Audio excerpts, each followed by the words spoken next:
আপু, আমাকে একটি পানির বোতল কিনে দাও না, আমার খুব পানির পিপাসা পেয়েছে। আচ্ছা দাঁড়া, দেখি কয় টাকা ভিক্ষা করে পেয়েছি। অল্প কয়েকটি টাকা পেয়েছি, এই টাকায় তো পানি পাবি না। ঠিক আছে চল, আমরা সামনে আরো ভিক্ষা করি, তারপর কিনি। তাহলে আমাকে এই ফলের প্যাকেটটা কিনে দাও। না, এটা কেনারও টাকা নেই। ঠিক আছে চলো সামনে যাই।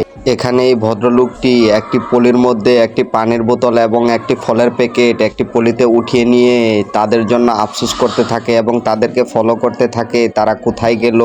এখানে বোনটি তার ভাইয়ের মাথার উপর হাত বুলিয়ে বলে, তোকে আমি কিনে দিতে পারলাম না। এই ভদ্রলোকটি খুঁজতে খুঁজতে এখানেই চলে আসে এবং তার পকেটে সারাদিনে যা কামিয়েছে সব টাকা এই পলির ভিতরে ঢুকিয়ে দিয়ে দেয়। তারপর খাবার এবং পলিটাকে নিয়ে বাচ্চা দুটির সামনে গিয়ে দেখে ক্লান্ত অবস্থায় তারা দুজন ঘুমিয়ে পড়েছে।